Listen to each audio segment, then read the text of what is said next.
नमस्कार. लास्ट लेक्चरला आपण practice set 3.2 सुरू केला होता. त्या प्रॅक्टिस सेट 3.2 चे बेसिक आणि 1 ते 3 क्वेश्चन आपण लास्ट लेक्चर मध्ये पाहिलेले आहेत.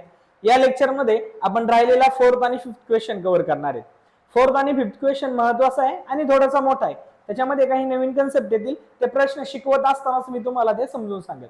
चला आपण जास्त वेळ न घालवता 4th आणि 5th क्वेश्चन कडे जाऊया. ठीक आहे. तर हे आपण आधी लास्ट लेक्चरला पाहिलेलं होतं. हे 3 क्वेश्चन जर तुम्ही लास्ट लेक्चर पाहिलेलं नसेल तर आधी ते लेक्चर पहा. पहा इथं मी तुम्हाला 4th क्वेश्चन समोर आहे. आधी 4th क्वेश्चन समजून सांगतो, नंतर तुम्हाला खाली काही भाग लिहिलेला आहे त्याबद्दल पण थोडी माहिती देतो. इन फिगर 3.27 म्हणजे या फिगर मध्ये the circles with centre P म्हणजे पी सेंटरचा सर्कल आणि क्यू सेंटरचा सर्कल हे दोन्ही काय केलेले आहेत पहा. हे टच इच अदर, एकमेकांना टच झालेले आहेत आणि कुठल्या पॉइंट मध्ये टच झाले ते आर पॉइंट मध्ये टच झाले.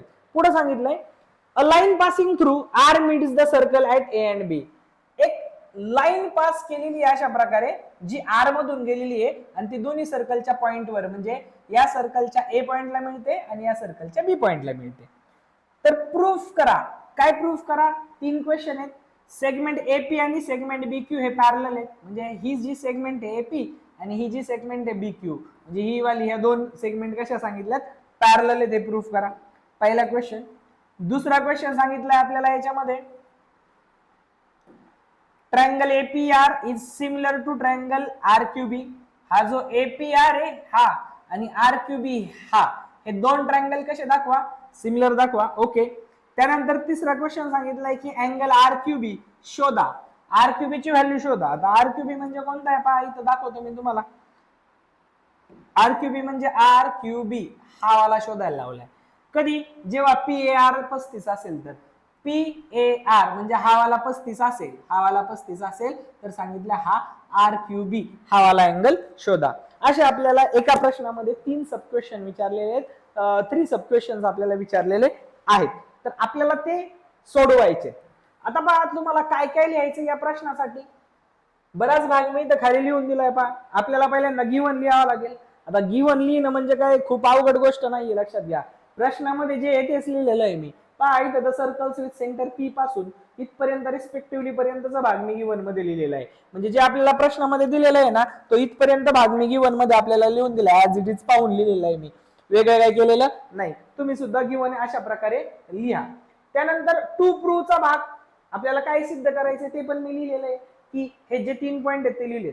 पण जर तुम्ही नीट नोटीस केलं तर पहा इथं टू प्रूफ मध्ये मी triangle APR is similar to triangle RQB मी पहिल्यांदा प्रूफ करणार, जे की इथं सेकंडला विचारलंय, मात्र इथं मी पहिल्यांदा तो प्रूफ करणार आणि नंतर segment A P is parallel to segment B Q proof करणार.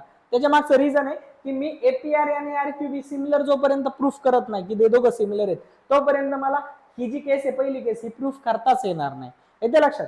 आणि त्यानंतर थर्ड वाला question me as it is घेतलाय. मग तुमच्या लक्षात आलं गिव्हन मी क्वेश्चन मधून लिहिलाय आणि टू प्रूफ सुद्धा मी क्वेश्चन मधूनच लिहिलेला आहे. मात्र हे लिहावं लागेल जास्त मार्काला जेव्हा प्रश्न येतो तेव्हा.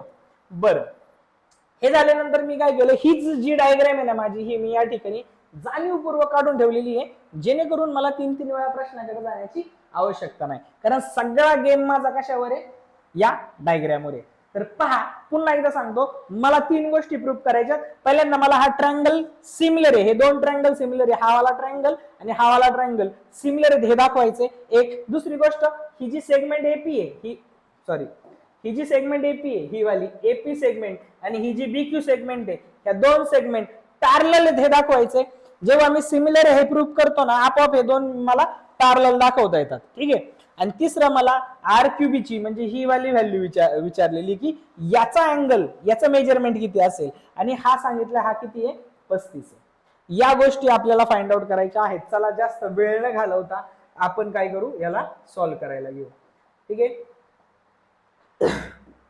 ही सगळी माहिती ही माझ्या काही म्हणजे सध्या तरी काही कामाची नाही. मला फक्त काय पाहिजे? डायग्राम पाहिजे. म्हणून मी माझ्या फक्त डायग्रामला समोर ठेवतोय. ठीक आहे. डायग्रामला या ठिकाणी मी समोर ठेवतोय. हा ओके.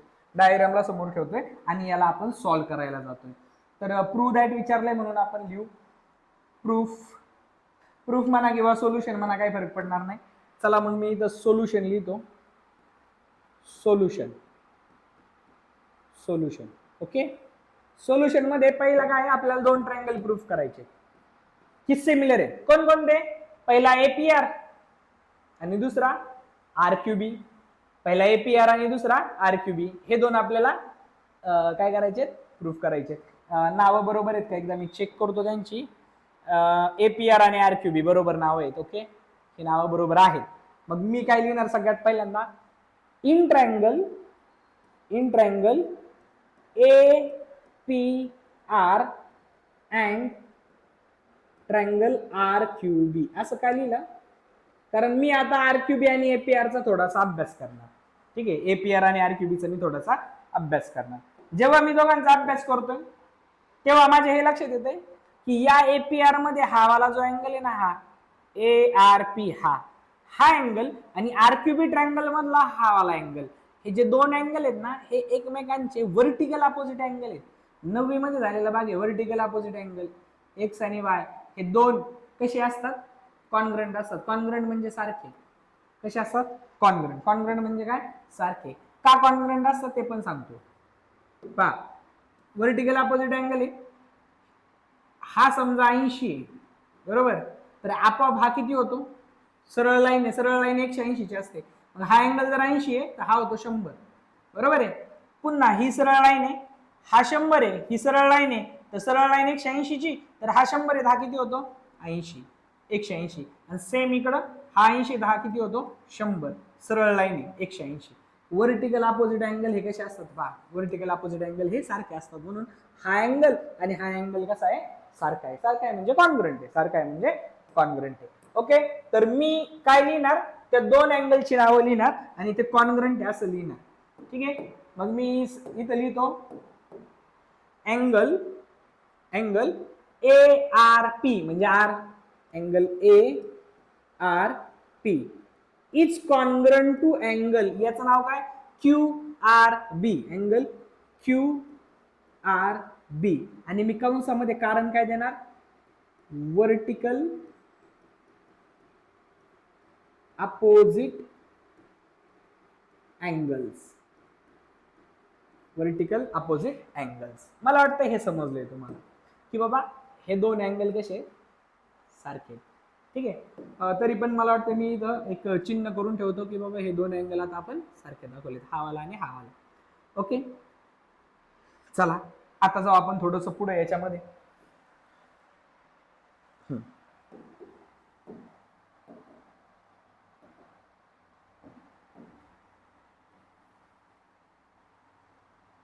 ठीक आहे, याच्यात थोडंसं पुढे जाऊयात आपण. आता पहा, हे दोन कॉन्ग्रंट दाखवले, हा आणि हा angle, reason vertical opposite angle आहे, हे दोघं सारखे. आता जर नीट बघितलं ना तुम्ही तर तुमची एक गोष्ट लक्षात येईल की हा एपीआर ट्रायंगल दिसतोय, हा एपीआर ट्रायंगल आहे ना, या ट्रायंगल मध्ये साइड एपी आणि पीआर ही कॉन्ग्रंट आहे, बरोबर? एपीआर मध्ये साइड एपी आणि पीआर कशी आहे? कॉन्ग्रंट आहे. कॉन्ग्रंट म्हणजे सारखी आहे. म्हणजे मी दाखवतो तुम्हाला, कन्फ्युज होऊ नका. ही साइड याच्यासारखी का? एपी आणि पीआर का सारखे आहेत? कारण दोघं पण रेडियस आहेत ना, एका सर्कलचे रेडियस आहेत. आणि एका सर्कलचे रेडियस जर असतील तर साहजिक आहे ते कसे असतील? सारखे. हा जर 5 असेल तर हा पण 5 असेल, बरोबर? आता मला सांगा, मी तुम्हाला एक लास्ट याच्या आधीच्या लेक्चरला किंवा मेन्सुरेशनच्या लेक्चरमध्ये मी हे समजून सांगितलं होतं की एखाद्या ट्रायंगल मध्ये जर दोन बाजू सारखे असतील, बरोबर, तर या ट्रायंगलला म्हणतात आयसोस्केल ट्रायंगल. काय म्हणतात? आयसोस्केल ट्रायंगल. मराठीत याला म्हणतात समद्विभुज त्रिकोण. सम म्हणजे समान, द्विवी म्हणजे दोन, आणि भुज म्हणजे बाजू. असा त्रिकोण की ज्याच्या दोन बाजू समान असतात. याचा एक नियम असतो, नियम असतो म्हणण्यापेक्षा एक थेरम आहे की ज्या त्रिकोणाच्या दोन बाजू समान असतात त्यांच्या समोरचे जे कोण आहेत ना ते पण समान असतात. म्हणजे या बाजूच्या समोरचा हा कोण आणि या बाजूच्या समोरचा हा कोण, हे दोघं पण कसे असतील? समान असतील. हा जर 40 आहे तर आपोआप हा पण किती होतो? 40च होतो. समद्विभुज त्रिकोण म्हणजे आयसोस्केल ट्रायंगलचा हा काय रूल आहे. रूल आहे म्हणण्यापेक्षा त्याचा एक थेरमच आहे, 9वी मध्ये झालेला आहे. मग जर तुम्ही इथं नीट पाहिलं, तुम्ही जर या ठिकाणी नीट पाहिलं तर तुमची एक गोष्ट लक्षात येईल की हे दोन बाजू सारखे आहेत, म्हणजे हा झाला आयसोस्केल ट्रायंगल. म्हणजे याच्या समोरची ही बाजू सॉरी या साईडच्या समोरचा हा अँगल आणि या साईडच्या समोरचा हा अँगल हे दोघं पण सारखे असते. म्हणजे हा जेवढा असेल तेवढाच हा असेल. हा जर 40 आहे तर हा पण किती 40 आहे. सिंपल बरोबर आहे. सेम तसंच हा 40 आहे तर हा 40 आहे, हा 40 आहे तर हा पण 40 आहे, कारण हे ऑलरेडी आपण सारखे दाखवले बरोबर. आणि अजून एक गोष्ट जसं हे दोन बाजू सारखे म्हणून यांच्या समोरचे कोण सारखे, तसंच जर तुम्ही या ट्रायंगल मध्ये जर नीट पाहिलं या वाल्या ट्रायंगल मध्ये, तर या ट्रायंगल मध्ये सुद्धा आर क्यू आणि क्यूबी हे दोघं पण कोण आहेत रे, हे दोघं पण रेडियसच आहेत ना. ही पण एक रेडियस आहे आर क्यू आणि क्यूबी ही पण काय रेडियस आहे. म्हणजे दोन्ही बाजू याच्या पण सारख्या आहेत. म्हणजे हा पण आयसोस्केल ट्रायंगल आहे. मग हा पण आयसोस्केल ट्रायंगल आहे, तर याच्या समोरचा हा कोण आणि याच्या समोरचा हा वाला कोण, हा वाला कोण. हे पण कसे असतील, हे दोघं पण कसे असतील सारखे. म्हणजे थोडक्यात हा जर 40 आहे तर हा पण 40 आहे, हा 40 आहे हा पण 40 आहे. का, कारण ट्रायंगल मध्ये सांगितलं तुम्हाला आयसोस्केल याच्या समोरचे कोण दोन्ही सारखे. हा 40 आहे हा पण 40 आहे सेम. हा 40 आहे म्हणून हा 40 आहे आणि हा 40 आहे म्हणून हा पण किती आहे 40 आहे. म्हणजे थोडक्यात हे चौघं पण कसे सेम आहे. आपण पहिल्यांदा काय दाखवलं की हे दोघं कॉन्ग्रंट आहेत. आता आपल्याला दाखवायचंय हा अँगल आणि हा अँगल हे दोघं सुद्धा कसे कॉन्ग्रंट आहेत. बस एवढंच एक दाखवायचंय की हा वाला अँगल आणि हा वाला अँगल कॉन्ग्रंट आहे. आणि त्यासाठी आपल्याला यांची सगळी आता जे तोंडी सांगितलं ना सगळं आयसोस्केल ट्रायंगल वगैरे, त्या सगळ्या गोष्टी आपल्याला इथं मांडाव्या लागतील. बरं चला मग आपल्याला लिहावं लागेल in triangle A P R, in triangle A P R and sorry and नाही, इन ट्रायंगल एपीआर. एपीआर मध्ये काय आहे, एपीआर मध्ये side A P is congruent to P R, side A P is congruent to side P R. Side A P ही साइड ए पीआर ला काय congruent आहे. Reason काय आहे रे, याचं रिझन आहे की दोन्ही रेडियस आहे सेम सर्कलचे, म्हणून मी लिहिणार radii of same circle, radii of same circle of same circle. बरोबर. जर असं आहे हे दोन जर साइड सारखे आहेत कॉन्ग्रंट आहेत, तर आम्हाला माहिती की हा अँगल आणि हा अँगल पण कसा आहे कॉन्ग्रंट आहे. मग हा म्हणजे कोण P A R, angle P A R is congruent to angle हा म्हणजे कोण A R P, angle A R P. आणि रिझन द्या by theorem of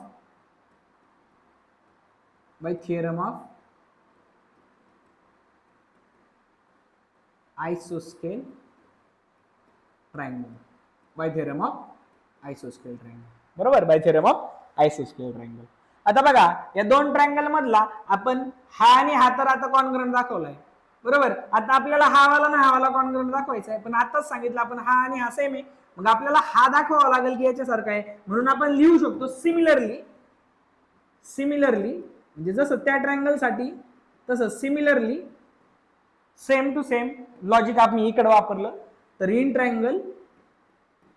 triangle R Q B same logic वापरले म्हणून सिमिलरली लिहिलंय.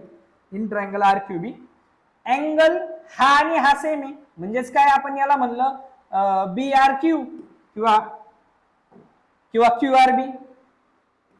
Angle Q R B is congruent to angle Q R B कोणासारखा आहे, आर कोणासारखा आहे बी सारखा आहे, म्हणून Q B R, angle Q B R.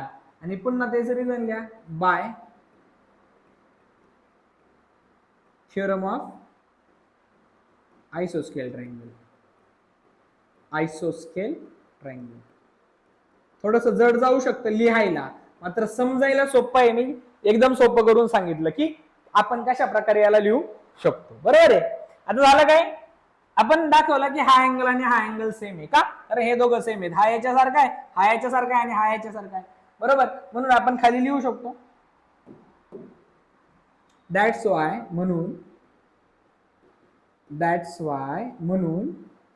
म्हणून काय हा अँगल आणि हा अँगल सिमिलर आहे.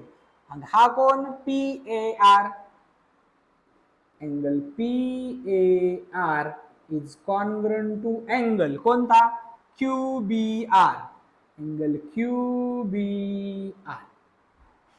बरोबर. या दोघांवरून आपण हे दोघ जण हा आणि हा कॉन्ग्रंट दाखवला. जे तोंडी सांगितलं सगळं इथं आपण फक्त मांडलंय पहा, वेगळं काहीच केलेलं नाही. बरोबर. आता आपल्याला या दोन ट्रायंगल मध्ये दोन अँगलच्या जोड्या मिळाल्या, एक ही याच्यासारखी आहे आणि दुसरी ही याच्यासारखी आहे. म्हणून आपण म्हणू शकतो की दोन ट्रायंगल सिमिलर आहेत बाय AA टेस्ट. सिमिलॅरिटीच्या टेस्ट माहित असायला पाहिजे, ते बेसिक आहे. ठीक आहे. नसेल माहित तर आपण त्यावर व्हिडिओ बनवूयात सिमिलर ट्रायंगलच्या, कारण हे सिमिलर ट्रायंगल दाखवण्यासाठी आता थर्ड चॅप्टरला सुरुवात केलेली आहे, लक्षात घ्या. फर्स्ट चॅप्टर मध्ये सिमिलॅरिटी मध्ये सिमिलर ट्रायंगलच्या टेस्ट झालेल्या आहेत. तर आपण AA दोन हा एक अँगल याच्यासारखा दाखवला आणि हा एक अँगल याच्यासारखा दाखवला, म्हणून आपण लिहू शकतो की triangle APR is similar to triangle RQB. आणि रिझन काय देणार, बाय AA टेस्ट. बाय कोणती टेस्ट, बाय AA टेस्ट. अशा प्रकारे आपण हा वाला आत्ताशी आपण फक्त काय केलंय, पहिला वाला क्वेश्चन याचा सॉल्व्ह केलेला आहे. आता दुसरा आणि तिसरा खूप सोपा आहे. दुसरा तिसरा कसा सोपा आहे पहा. आपल्याला सांगितले दुसरा काय आहे, AP आणि QB. हे दोघं जण काय सांगितले, हा वाला AP आणि QB हे काय दाखवा, पॅरलल दाखवा. बघा, हे जर दोन पॅरलल दाखवायचे असतील तर AB ही जी लाईन आहे ना, ही ट्रान्सव्हर्सल दाखवावं लागेल. यासाठी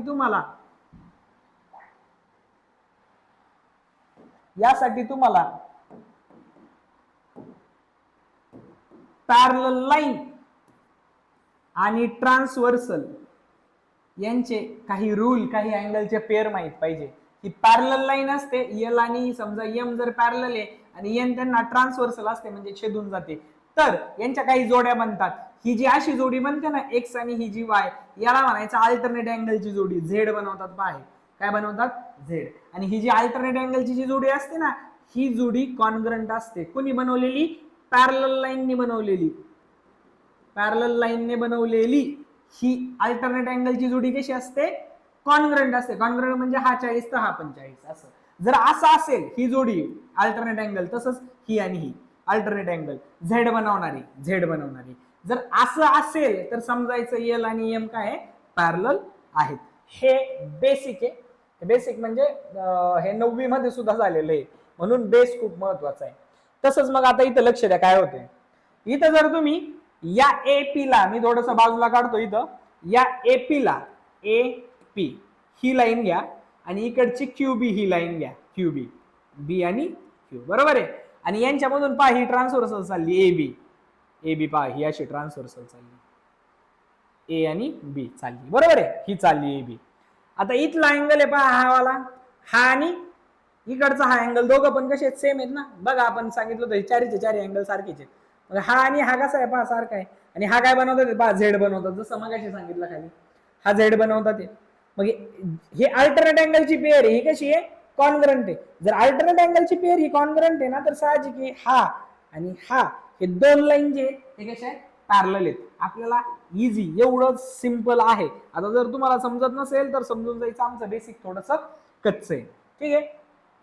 तर मग आम्ही सेकंड क्वेश्चन लिहिताना लिहिणार, म्हणजे सेकंडचा आन्सर देताना लिहिणार,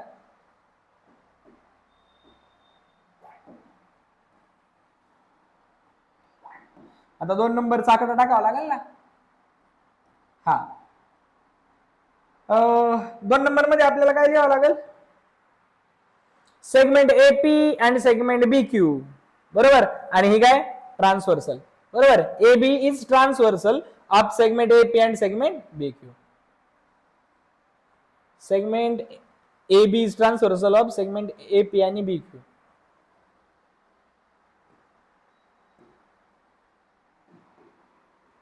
हा segment AB is transversal of segment AP and segment BQ. म्हणजे सेगमेंट एपी आणि सेगमेंट बीक्यू ची ट्रान्सव्हर्सल कोण आहे, एबी आहे.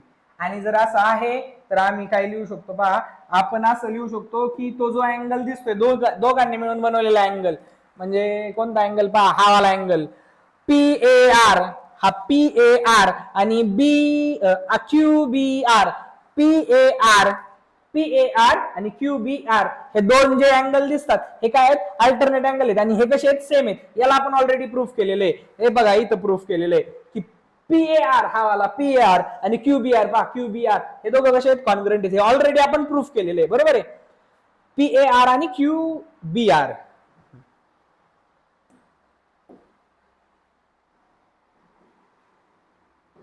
मग आपण लिहिणार angle P A R is congruent to angle P A R is congruent to angle Q B R, P A R आणि Q B R, P A R आणि Q B R, बरोबर. हे दोघं congruent आहेत असं आपण इथं proof केलं. आपण हे प्रूफ केलेलं. याला मी लिहिणार, हे कशावरून लिहिलं, फ्रॉम वन. आपण पहिल्यामध्येच त्याला सिद्ध केलेलं आहे, पहिल्या पॉइंट मध्ये. आणि आपण खाली लिहू शकतो की angle P A R and angle Q B R is a pair of, ती जोडी आहे, पेअर ऑफ, कोणाची जोडी ती, pair of alternate angle, alternate angle, ही अल्टरनेट अँगलची जोडी, alternate angle is formed from segment AP and BQ angle is formed, ही अशी जोडी आहे जी कोणी तयार केलेली आहे, formed by segment AP and segment BQ. आणि म्हणून segment AP is parallel to segment BQ. हे पॅरलल काय आहे, कारण त्यांनी तयार केलेले अल्टरनेट अँगल हे कसे आहेत, कॉन्ग्रुएंट आहेत. आता हे कोणाला समजतं, ज्यांना पॅरलल लाईनचं बेसिक माहिती आहे त्यांना समजतं. आणि आता जाऊ आपण आपल्या थर्ड वाल्या पॉइंट कडे. यामध्येच हा थर्ड वाला पॉइंट काय, चला इकडे थोडस इकडे जाऊ आपण आणि त्याच्यामध्येच प्रश्नाला सॉल्व्ह करूयात. याला लिहिण्याची पण गरज पडणार नाही, लगेच सॉल्व्ह करू शकतो आपण. तिसरा प्रश्न मी सांगतो काय विचारलाय. तिसरा प्रश्न विचारलाय पहा की हा जो अँगल आहे ना, हा जर 35 असेल तर हा वाला अँगल किती. तर सिंपल आहे पहा, हा जर 35 आहे ना तर हा पण 35 आहे, आणि हा 35 आहे म्हणून हा पण 35 आहे, आणि हा 35 आहे म्हणून हा पण 35 आहे.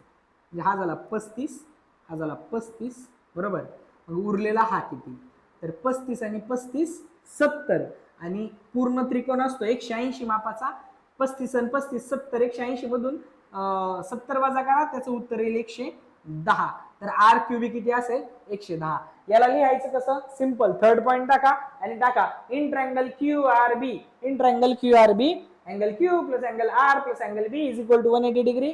आणि अँगल आर 35 टाका, अँगल बी 35 टाका, आणि 35 35 70 करा, आणि त्या बाजूला 180 मधून ते 70 काय करा, मायनस करा. आणि इथं तुम्ही तुमच्या कन्स्ट्रक्शन मध्ये जेव्हा तुम्ही ही डायग्राम काढता त्यामध्ये तुम्हाला जेव्हा तुम्ही ह्या गोष्टी करता तेव्हा समजतं चेक करणाऱ्याला की बाबा रे याला डायग्राम जमते, डायग्रामला टॅकल कसं करायचं ते सुद्धा समजतं. तर अशा पद्धतीने हा जो चौथा क्वेश्चन आहे आपण तो व्यवस्थित पाहिलेला आहे. जर तुम्हाला काही कन्फ्युजन वाटत असेल तर लक्षात घ्या, थोडंसं बेसिक वर काम करणं गरजेचं आहे. सिमिलॅरिटीचं बेसिक होतं या ठिकाणी, आणि त्याचबरोबर बेसिक होतं पॅरलल लाईनचं. जर हे बेसिक जमत नसेल तर जॉमेट्री मध्ये बऱ्याच ठिकाणी अडचण येणार तुम्हाला. ओके, तर चला याच्या लास्ट क्वेश्चन कडे जाऊयात आपण.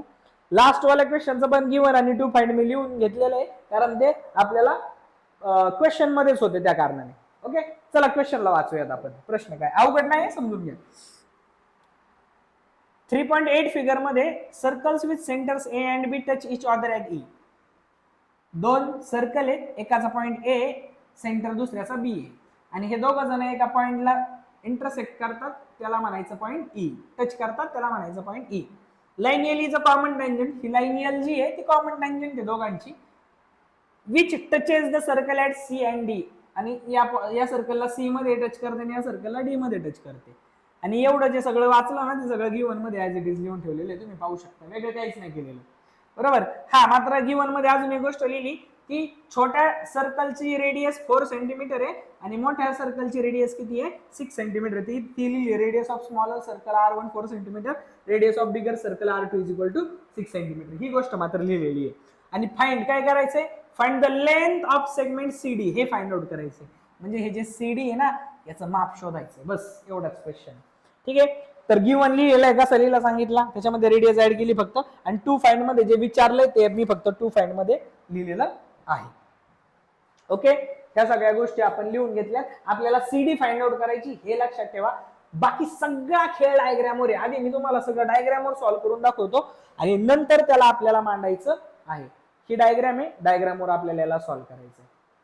हा मात्र डायग्रामवर सोडवत असताना आपल्याला काही कन्स्ट्रक्शन करून घेणं खूप गरजेचं आहे. जसं की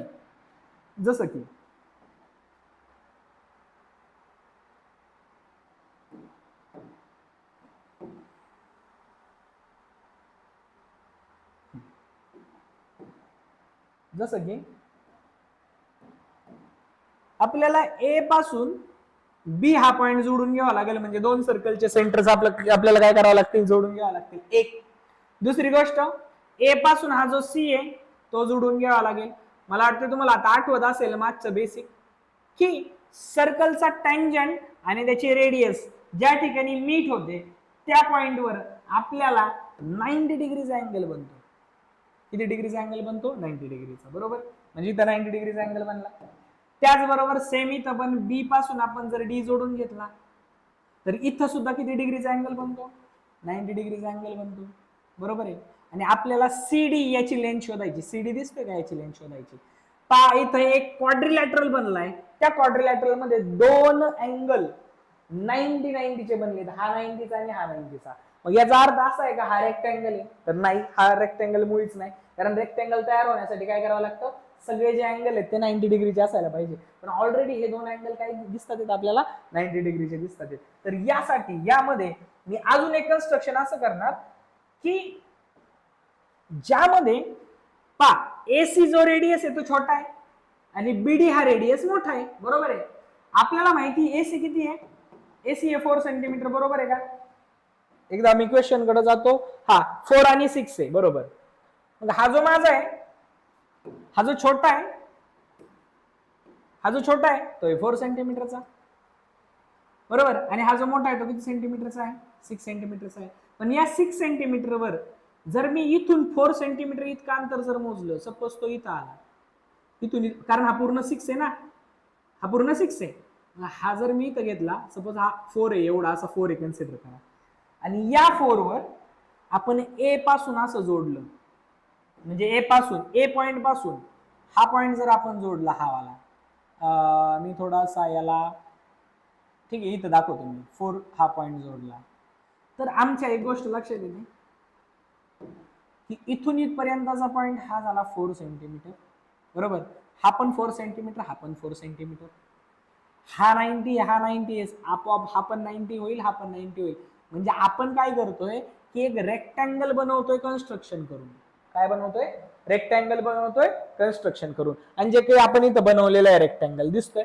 मग पुन्हा प्रश्न असा की रेक्टँगलची ही जी साईड आहे ती किती असेल, साहजिक आहे ही साईड काढायची ना आपल्याला, रेक्टँगलची CD काढायची असेल तर आपल्याला ए पासून, इथं मी एक नाव देतो, सपोज याला म्हणतो मी F. काय म्हणतो, F. मग मला ए पासून AF काढायची, AF निघली, जेवढे AF असेल तेवढीच काय असेल, CD असेल. बरोबर आहे. मग मला AF काढायची ना, तर AF काढण्यासाठी हा वाला ट्रायंगल सोडवावा लागेल मला, हा वाला येतोय दिसतोय, हा वाला.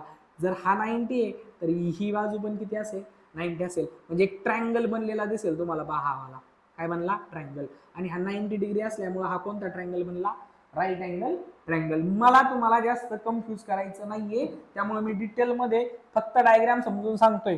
त्याची मांडणी तुम्ही तुमच्या पद्धतीने करू शकता, इझिली करू शकता, फक्त प्रश्न समजून घ्या. मग हा 90 तर हा पण 90, हा बनला राईट अँगल ट्रायंगल, हा वाला.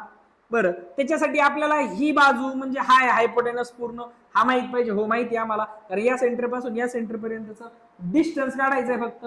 तर एवढा आहे 4 आणि एवढा आहे 6, म्हणजे टोटल AB किती झाला, 10 सेंटीमीटर झाला. टोटल एबी किती झाला 10 सेंटीमीटर झाला. मग या ट्रायंगलची ही बाजू पण काढावं लागेल मला एवढी. हा पूर्ण 6 आहे, पूर्ण 6 मधला एवढा 4 आहे, मग हा किती असेल 2 सेंटीमीटर. ही बाजू 10, ही बाजू 2 मला काढायची फक्त ही एफ काढायचं आहे मला. आणि एफ काढण्यासाठी एफ जर काढला तर सीडी निघून जाईल, जेवढा एफ तेवढा सीडी. मग मला जर एफ काढायचा असेल तर मी या ट्रायंगल वर पायथागोरसचा थेरम वापरणार. पायथागोरसचा थेरम काय सांगतो आम्हाला? पायथागोरसचा थेरम सांगतो hypotenuse square is equal to height square plus base square किंवा side square plus side square. Hypotenuse किती? तर 90 डिग्रीच्या समोरची बाजू म्हणजे हायपोटेनस, तो आहे 10. तर 10 चा स्क्वेअर. हाईट किती? याची हाईट माहित नाही, तीच काढायची, त्याला बाजूला ठेवा. बेस किती? बघा बेस आहे 2, तर 2 चा स्क्वेअर. 10 चा स्क्वेअर झाला 100 प्लस 2 चा स्क्वेअर आहे 4 प्लस 4 इकडे आणला -4, या बाजूला राहिला फक्त हाईट स्क्वेअर. तर height square is equal to 100 मधून 4 गेले ते किती झाला? 96 झाला. मग मला हाईटचा स्क्वेअर आला 96, हाईट म्हणजे एफ आला 96, त्याचा स्क्वेअर आला 96. याचा घेऊ आपण स्क्वेअर रूट दोघांचा. 96 ला जर स्क्वेअर रूट मध्ये लिहिलं तर 96 ला आपल्याला कसं लिहिता येईल? 16 सख 6 7 36 बरोबर, 16 सख 96. 16 ला बाहेर काढला तर तो होईल 4 अंडर रूट 6 सेंटीमीटर. हा आला 4 अंडर रूट 6 सेंटीमीटर. हा 4 अंडर रूट 6 सेंटीमीटर आला, म्हणून हा पण आला 4 अंडर रूट 6 सेंटीमीटर. म्हणजे सीडीची लेंथ किती आहे? 4 अंडर रूट 6 सेंटीमीटर. इझी आहे, तुम्हाला कन्स्ट्रक्शन करून दाखवावं लागेल आणि तुम्हाला हा तयार झालेल्या ट्रायंगल बद्दल लिहावं लागेल आणि सांगावं लागेल की पायथागोरस थेरमच्या नुसार आमचं जे आन्सर येते एफ येतोय आमचा 4 अंडर रूट 6 सेंटीमीटर, म्हणून सीडी पण किती येतोय? 4 अंडर रूट 6 सेंटीमीटर. याला डिटेल मध्ये लिहून दाखवलं नाही जेणेकरून तुम्ही कन्फ्यूज व्हायला नको. ठीक आहे, तर अशा प्रकारे आपण हा प्रॅक्टिस सेट सॉल्व्ह केलेला आहे. हा जो क्वेश्चन आहे तो तुमच्या पद्धतीने बनवून लिहिण्याचा प्रयत्न करा. मी लिहून जास्त डिटेलमध्ये न दाखवण्याचं हेच रिझन आहे, तुम्ही क्वेश्चन मध्ये जास्त कन्फ्यूज झाले असता आणि जो मेन पार्ट होता मला समजून सांगायचा तो बाजूला राहिला असता. ठीक आहे, तर अशा पद्धतीने आपण हे जे लेक्चर आहे हे लेक्चर संपवलेलं आहे. या लेक्चर मध्ये आपण हे 4th आणि 5th वाला क्वेश्चन 3.2 चा पाहिलेला आहे. धन्यवाद.